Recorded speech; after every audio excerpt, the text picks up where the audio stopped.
Je m'appelle Vivian Ruth Callahan. J'ai 67 ans.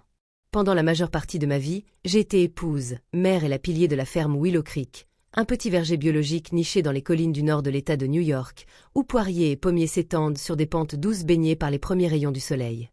Mes mains se souviennent encore de la sensation du ruban à greffer, du poids d'un panier de récolte, du lent retournement de la terre sous mes doigts après la pluie. Même maintenant, malgré l'arthrite qui raidit mes articulations, ces gestes me reviennent comme une seconde nature. Il y a quelques semaines, j'ai enterré mon mari, Arlon.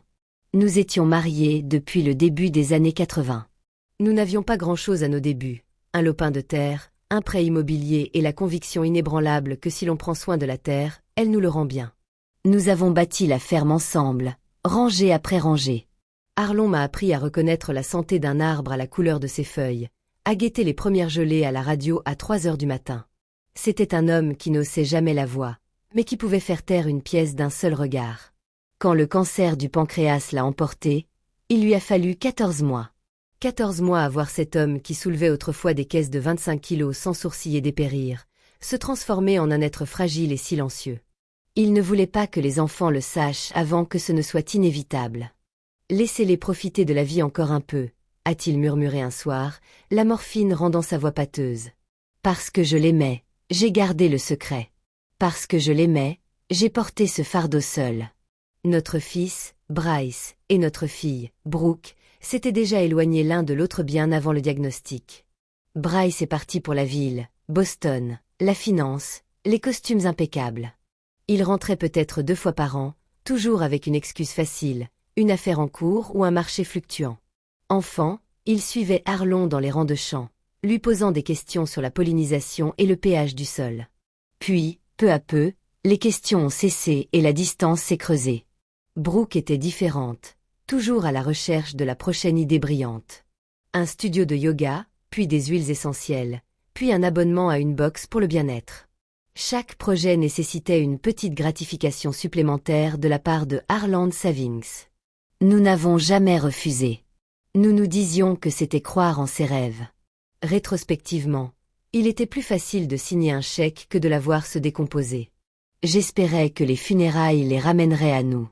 Que ce chagrin leur rappellerait la grande table où nous mangions tous les dimanches, l'odeur des brioches à la cannelle qui s'échappait de la cuisine, la façon dont Arlon lisait l'almanach à voix haute comme s'il s'agissait d'un texte sacré. Mais à leur arrivée, je n'ai pas vu le matin. J'ai vu des calculs. Il parlait à voix basse d'échéanciers et d'estimation. Il posait des questions pratiques sur l'hypothèque, l'équipement, le jardin. Je me suis dit que c'était le choc. Le deuil se manifeste de façon étrange.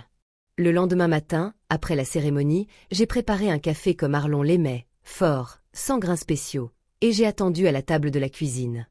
La lumière du soleil filtrait à travers les rideaux de dentelle que nous avions choisis ensemble une 30aine d'années auparavant, douces et dorées. Ils descendirent, habillés comme pour un autre voyage. Bryce portait un blazer impeccable, même après un long séjour. Brooke, quant à elle, arborait un chemisier en soie et une coiffure aux ondulations parfaites. Ils exhalaient un parfum citadin, mêlé à un café d'aéroport. « Maman », dit Bryce en posant sa tasse avec une précision chirurgicale. « On a discuté. » Brooke le regarda, puis me regarda. « On pense qu'il est temps de régler certaines choses. La ferme, la maison, tout. » Ces mots tombèrent comme des pierres sur l'eau calme, comme si une vie entière pouvait être emballée et refermée. « Si tu es encore là, reste. » Car ce qui suivit fut le moment où je compris que la famille que je croyais avoir construite reposait peut-être sur du sable. Assise là, mon café refroidissait dans ma tasse tandis que ces mots planaient entre nous comme une fumée. Régler certaines choses, la ferme, la maison, tout. Bryce se pencha en avant, les coudes sur la table comme lorsqu'il était petit, et voulut m'expliquer quelque chose d'important. « C'est pratique, maman. Tu ne peux pas continuer à gérer Willow Creek toute seule. L'endroit est trop grand. Le travail est trop lourd. » Et maintenant que papa est parti, il laissa sa phrase en suspens, comme si l'absence elle-même en était la preuve. Brooke hocha la tête, la voix plus douce, mais non moins assurée. « Nous voulons que tu sois à l'aise. Il y a une belle résidence pour seniors à environ 2 heures au sud, Meadowview Résidence. Il y a des jardins, des cours, des gens de ton âge. Ce n'est pas abandonné, c'est choisir la facilité. Facilité. Ce mot sonnait étranger dans cette cuisine. J'avais taillé des arbres et senti le givre me piquer le visage. J'avais tiré des tuyaux d'irrigation quand la pompe était tombée en panne à minuit. J'avais tenu les comptes quand la récolte était maigre et que la banque me réclamait de l'argent. Je l'avais fait aux côtés d'Arland pendant des décennies, et seul quand il n'avait plus pu se tenir debout dans la roseraie. La facilité n'avait jamais été le but. La loyauté, oui, l'héritage, oui. Je me levai lentement, portai les tasses à l'évier, laissai l'eau chaude couler sur mes mains pour les examiner. Derrière moi, Bryce sortit un fin dossier de sa mallette. Le bruit des papiers glissant sur la table en chêne usé était plus fort qu'il n'aurait dû l'être. Papa m'en a parlé l'an dernier. Il a dit qu'il voulait que Brooke et moi reprenions l'exploitation. Il a signé ça. Il a tapoté la première page. J'ai baissé les yeux. Le nom d'Arlon y figurait. Une signature soignée, presque trop soignée. Ces derniers mois, il tenait à peine un stylo sans trembler. La morphine avait brouillé son écriture bien avant de brouiller sa parole. Ça ne vient pas de notre avocat, ai-je dit doucement. Il était lucide quand il a signé, a répondu Bryce rapidement. Il voulait ça pour nous, pour toi. Un nouveau départ. Un promoteur est prêt à faire une offre. 7 millions pour le terrain. Tu serais à l'abri. Plus de soucis. 7 millions. Ce chiffre m'a frappé comme une gifle. Il ne parlait pas de sauver la ferme. Il parlait d'y mettre fin. De raser le verger. Arlon et moi avions survécu aux sécheresses et aux gelées précoces, remplaçant les fleurs de poirier par des toits et des impasses. J'entendais presque le bruit des tronçonneuses dans ma tête. Tu parles de vendre le travail de toute une vie, celui de ton père, dis-je d'une voix calme. Je n'en ai pas parlé. Ce n'était pas nécessaire. Brooke tendit la main par-dessus la table, sa main manucurée frôlant la mienne sans la toucher. Maman, sois raisonnable. La ferme ne durera pas éternellement. Le marché évolue. Les gens veulent des maisons, pas des étals de fruits. Je l'ai regardé. Mon fils, qui autrefois me suppliait de veiller tard pour observer les pluies d'étoiles filantes depuis la colline derrière la grange. Ma fille, qui pressait des pétales de fleurs entre du papier ciré et appelait ça de l'art. Je l'ai regardé, mais je ne l'ai reconnu pas. Je croisai les mains sur mes genoux. Montrez-moi le testament. Bryce hésita, puis me tendit le document. Je ne le touchai pas. J'examinai la page de loin, remarquant la date, la netteté des lignes, l'absence du léger tremblement qui avait marqué la main de Arlan pendant des mois. Je monte, dis-je. On en reparlera demain. Mais je savais déjà qu'il n'y aurait pas de conversation sur le lendemain. Pas celle qu'ils avaient en tête. Cette nuit-là, je restais allongé dans le lit que Arlon et moi partagions depuis 40 ans, écoutant la maison se stabiliser, le craquement familier des planches du plancher, le léger souffle du vent dans les branches dehors. Chaque son était un souvenir. Le silence entre mes enfants et moi était la seule chose qui me paraissait nouvelle et étrange. Au matin, la maison embaumait le café corsé et cher, et non le café noir et chaud que Arlon conservait dans sa boîte. Je descendis lentement, mes articulations protestant davantage contre le poids de la nuit que contre l'âge. Ils avaient déjà fait leurs valises, leurs manteaux sur le dos, les valises près de la porte. Ma valise, petite et noire, était posée à côté de la leur. Brooke sourit largement. On a pris quelques affaires essentielles pour toi. On pensait t'emmener à Meadowview aujourd'hui. Juste pour voir. Pas de pression pour décider. Je me versai un café de la cafetière qu'ils avaient préparé. Je n'irai pas à Meadowview. Bryce regarda sa montre. Maman, les papiers sont en marche. On signe avec les promoteurs la semaine prochaine. Tu ne peux pas rester ici toute seule. J'ai vécu ici toute ma vie d'adulte, dis-je. C'est ma maison. C'est la nôtre à tous, répondit-il sèchement. Papa nous a laissé l'entreprise. Il est temps de passer à autre chose. Je le regardai, puis le regardai vraiment, et je ne vis plus le garçon qui portait autrefois des paniers trop lourds pour lui, mais un homme qui me considérait comme un obstacle, un fardeau. J'ai besoin de mes médicaments, dis-je, et de quelques photos de famille. Brooke acquiesça, soulagé. Prends ce que tu veux. On t'enverra le reste. Je montai à l'étage, sans me presser. Je rassemblai des pilules, quelques photos, Les petites choses qui comptaient. Puis j'ouvris l'armoire à pharmacie et appuyai sur le panneau caché qu'Arlon avait installé des décennies plus tôt, par crainte des cambriolages. Derrière, mon passeport, mon acte de naissance et une boîte ignifugée pas plus grande qu'un livre. À l'intérieur, l'acte de propriété originale de nos 8 hectares, le terrain que j'avais acheté sous mon nom de jeune fille avant notre mariage. Une précaution que mon père m'a apprise, toujours garder une chose qui vous appartient en propre. Ce terrain abritait l'étang alimenté par une source qui irriguait tout le système. Sans lui, pas d'eau, pas de verger, pas de développement. J'ai glissé la boîte dans mon sac à main. Elle était plus lourde qu'elle n'en avait l'air. En descendant, j'ai laissé Brooke me prendre le bras. Je les ai laissés croire que j'avais terminé. Nous avons longé les champs qui commençaient à verdir. Passé devant la petite école primaire où je lisais des histoires aux élèves de CP. Passé devant la bibliothèque et ses marches de pierre. Mais au lieu de prendre l'autoroute vers le sud, Bryce a tourné sur une route de campagne étroite, le gravier crissant sous les pneus. 20 minutes plus tard, il s'est garé sur le bas-côté, près d'un pâturage désert. Rien que la clôture et le ciel. « C'est ici que tu descends, maman », a-t-il dit calmement, comme s'il me déposait au marché. Le sourire de Brooke a vacillé. « Bryce, qu'est-ce que tu es ? » Elle va se rebeller. Faire un scandale. C'est plus propre ici. Il a ouvert ma portière. Tu as des vêtements, tes médicaments. Il y a une station-service à 8 kilomètres. Je suis sorti.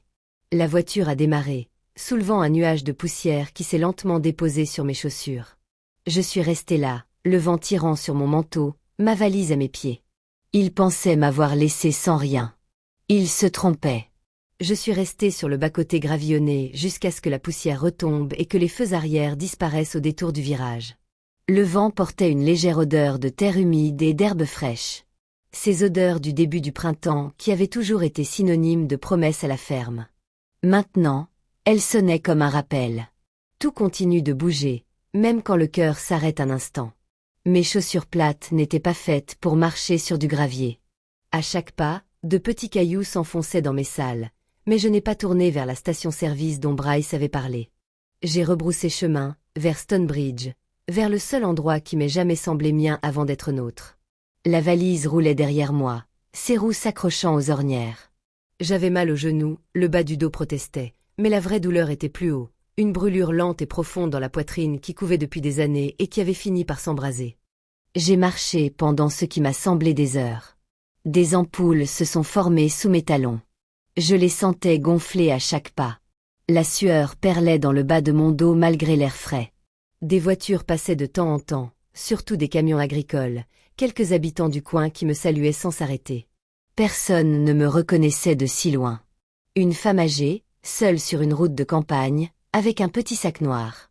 J'avais l'air ordinaire, invisible, et pour la première fois depuis des décennies, j'éprouvais une sensation de puissance plutôt que de pression. Je repensais au petit garçon qu'était Bryce, quand il s'asseyait sur le haillon du vieux pick-up de Harland, les jambes ballantes, et qu'il demandait pourquoi les poires du versant sud mûrissaient plus tard que celles près de la grange. Aaron lui expliquait le drainage du sol, les microclimats, la lenteur avec laquelle l'eau circule à travers les racines. Bryce écoutait, puis il écoutait vraiment. Entre ses candidatures universitaires et son premier stage à Wall Street, l'écoute a cessé. Il s'est mis à parler d'efficacité, de retour sur investissement, de stratégie de sortie. Je me disais que c'était de l'ambition. Je me disais que les enfants grandissent et tracent leur propre chemin. Ce que je n'admettais pas, c'était combien ça me faisait mal de voir le verger devenir quelque chose qu'il voulait vendre plutôt que cultiver. Brooke était plus difficile à comprendre. Elle avait toujours été la rêveuse, celle qui avait peint les portes de la grange en bleu vif un été parce que la ferme avait besoin de joie. On en avait ri à l'époque.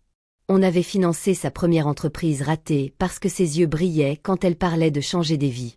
Mais l'échec continuait d'arriver et sa gratitude s'estompait à chaque fois. Je continuais à les signer parce que dire non, c'était comme la décevoir. Maintenant, je voyais clair. J'avais acheté son affection au lieu de gagner son respect. Cette prise de conscience m'a rongé comme l'eau froide d'une rivière. Je me suis arrêté un jour pour m'asseoir sur un tronc d'arbre tombé au bord d'un champ. Mes mains tremblaient en ouvrant la valise qu'ils avaient préparée. Des affaires pratiques, des sous-vêtements, un gilet, mes médicaments pour la tension. Pas de photos, pas l'écharpe qu'Arlon m'avait offerte pour nos 30 ans de mariage. J'avais préparé ma valise pour un désagrément passager, pas pour la vie. Je la refermai, me levai et repris ma marche. À la sortie de la ville, le soleil était bas, dorant les collines. L'épicerie Tucker apparut. La même enseigne rouge délavée. Le même banc en bois devant, où les habitués s'asseyaient encore avec leur café et leur journal. Je m'assis sur le banc, les jambes tremblantes. Ray Tucker sortit, s'essuyant les mains sur son tablier comme à son habitude. « Madame Callahan, dit-il en fronçant les sourcils. Ça va? Vous avez l'air épuisée. Je me repose, Ray. Ce matin a été long. Il jeta un coup d'œil à la valise, puis me regarda. Je suis vraiment désolé pour Aaron. C'était quelqu'un de bien. J'acquiesçai. Il allait bien. J'hésitai, puis demandai doucement. Besoin de téléphoner ou autre chose? Par réflexe, je faillis refuser. Puis je me souvins que je n'avais plus à protéger personne. Oui, dis-je. Un téléphone et une bouteille d'eau, si cela ne vous dérange pas. Il refusa d'un geste ma proposition de payer la maison. Asseyez-vous, tout simplement. À l'intérieur, il passa devant des étagères remplies de miel local et de confitures maison. Il me conduisit au petit bureau du fond. Je composai un numéro de mémoire. Warren est notre avocat de famille depuis plus de 30 ans. Cet homme portait toujours des gilets et pensait qu'une poignée de main ferme valait plus qu'une signature. Il répondit à la première sonnerie. « Vivien, j'essaie de vous joindre. » Il devait y avoir une lecture de testament. Quelle lecture? Un silence. Bryce a présenté des documents. J'avais des doutes. La signature ne correspondait pas à celle que j'avais enregistrée de l'année dernière avec Aaron. Je serrai plus fort le combiné. J'ai besoin de votre aide, Warren. Et de votre discrétion.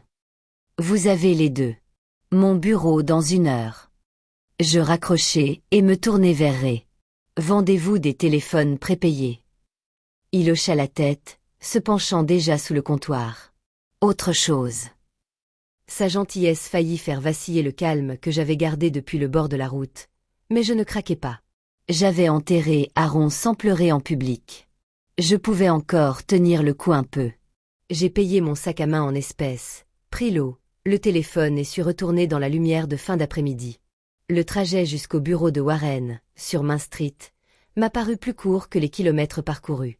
En face de la bibliothèque, dans la vieille maison victorienne qui sentait encore légèrement le cirage et le café, Warren m'attendait à la porte. Il ne m'a pas conduite à son bureau. Il m'a guidée vers les fauteuils en cuir près de la fenêtre, s'est assis en face de moi et m'a simplement dit « Racontez-moi tout ». Alors, je l'ai fait. La table de la cuisine, le dossier, les 2 signatures parfaites, l'allée, le chemin de gravier, la poussière. Quand j'ai eu fini, j'ai posé le coffret ignifugé sur la table basse entre nous et je l'ai ouvert. L'acte de propriété original en est sorti, jauni mais lisible. 20 acres. Mon nom seul. La source qui alimentait tout le système d'irrigation. Warren a lu en silence. Puis il a levé les yeux, le regard perçant. Voilà ce qui nous donne un avantage, a-t-il dit. Ils ne peuvent pas construire sans les droits d'eau, et ils ne les ont pas. J'ai hoché la tête une fois. Je veux récupérer ma maison et je veux qu'ils comprennent ce qu'ils ont fait. Il s'est adossé. On va s'en assurer. D'abord, une injonction pour bloquer toute vente. Ensuite, on conteste le testament. Mais cet acte, ça change tout. Dehors, par la fenêtre, les gens vaquaient à leurs occupations habituelles. Des couples promenaient leurs chiens, des enfants à vélo. La vie suivait son cours, paisible et régulier. Je les observais et j'ai senti quelque chose changer en moi. Pas de colère, pas encore de vengeance, mais de la lucidité. Ils pensaient m'avoir dépouillé. Au lieu de cela, ils m'avaient forcé à me souvenir de qui j'étais avant de devenir l'épouse de quelqu'un, la mère de quelqu'un. J'étais Vivian Callahan, et mes racines étaient encore plus profondes qu'ils ne l'auraient jamais imaginé. Warren n'a pas perdu de temps. Dès le lendemain matin, il avait rédigé une requête d'urgence et l'avait déposée auprès du tribunal de district, demandant le gel immédiat de toute cession ou vente de la ferme de Willow Creek en attendant l'examen complet du testament et des titres de propriété. Dans un petit comté comme le nôtre, les formalités administratives ont été rapides. Ici, les juges se souvenaient encore du temps où une poignée de main avait une valeur. Un coursier a remis l'avis à la société de promotion immobilière cet après-midi-là. Leur équipe juridique a appelé Warren dans l'heure qui a suivi, la voix tendue. On leur avait promis un titre de propriété clair, la totalité du terrain, un accès illimité à l'eau. À présent, ils se retrouvaient face à un gouffre béant, 8 hectares, le cœur du système d'irrigation, appartenant séparément à mon seul nom, avec des droits qui ne pouvaient être ni vendus ni transférés sans ma signature. Les avocats du promoteur ont demandé des éclaircissements, puis une confirmation, puis des concessions. Warren n'en a fait aucune. Ce soir-là, mon nouveau téléphone prépayé a vibré sur la table de nuit du motel où j'avais passé la nuit. Un SMS de Brooke. « Maman, appelle-moi, s'il te plaît. Il faut qu'on parle. » Bryce perd la tête. On ne savait rien pour l'autre terrain. On peut arranger ça? Arranger ça. Non. Désolé. Non, on s'est trompé. Paniqué, maintenant que l'argent vous échappe. J'ai fixé l'écran jusqu'à ce qu'il s'assombrisse, puis j'ai posé le téléphone face contre table. Je n'ai pas répondu. Plus tard dans la soirée, Bryce a tenté d'appeler Warren directement. Il a exigé des explications, a menacé de faire le point, a rappelé à l'avocat qu'il était important, bien connecté et pressé. Warren a écouté poliment, puis lui a annoncé calmement que toute communication se ferait désormais par voie officielle. Fini les arrangements informels, fini les remises de documents au bord de la route. Ils se rendent compte qu'ils ont mal calculé, m'a dit Warren lorsqu'il m'a appelé le lendemain. Nous nous sommes revus dans son bureau. La lumière du soleil filtrait à travers les stores, des nuages de poussière flottaient comme de minuscules témoins. Il pensait que tu n'avais plus rien à défendre. J'ai regardé par la fenêtre la rue principale. Des gens entraient et sortaient de la boulangerie, un camion de livraison tournait au ralenti. La vie suivait son cours. Ils ont oublié que j'avais encore la terre ferme sous les pieds. Warren a hoché la tête. L'injonction est maintenue. Les promoteurs font déjà marche arrière. Trop de risques. Trop de questions. Ils ne toucheront pas à une propriété dont le titre de propriété est contesté et les droits d'eau manquants. La vente est annulée si vous n'êtes pas d'accord. Et puis, on a des experts qui examinent la signature. Ce n'est pas celle de Harlan. Loin de là. J'ai expiré lentement. L'air de la pièce semblait plus léger, comme si un poids s'était enfin dissipé. Je n'éprouvais pas de triomphe. Pas encore. J'éprouvais plutôt de la reconnaissance. Cette même certitude tranquille que j'avais l'habitude d'avoir, à l'aube, dans le verger, sachant exactement quelle branche avait besoin d'être taillée, quel arbre était prêt à porter ses fruits. Je connaissais cette terre. Je connaissais Aaron. Et, en chemin, j'avais oublié à quel point je me connaissais moi-même. Quelques jours plus tard, Brooke a rappelé. Cette fois, j'ai répondu, « Maman ». Sa voix s'est brisée sur le premier mot. On a fait une grosse erreur. Le promoteur s'est retiré. Tout est bloqué. Bryce parle d'avocat. Mais j'ai juste besoin de savoir si tu vas bien.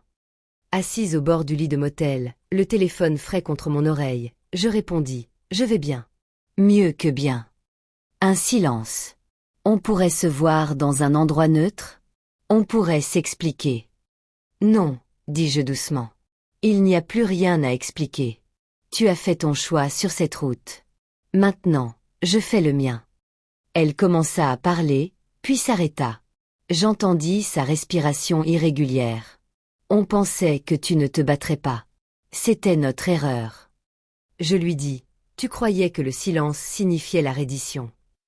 Je raccrochai sans attendre la suite. Puis j'éteignis le téléphone.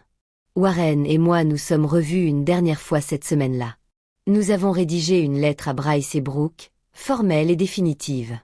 Elle décrivait la falsification, l'abandon, le titre de propriété séparé.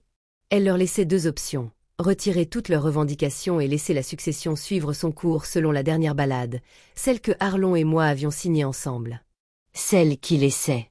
Ils m'ont proposé de leur léguer la ferme, avec des dispositions à prendre seulement après mon décès, sous peine d'une longue bataille juridique qu'ils ne pourraient gagner. Pas d'ultimatum, juste des faits. Ils ont choisi la première option. Des papiers ont été signés discrètement dans le bureau de Warren. Je n'y suis pas allé. C'était inutile. Le verger est resté intact. Les arbres ont continué à fleurir à leur propre rythme. Et pour la première fois depuis des années, j'ai senti le poids des attentes s'alléger.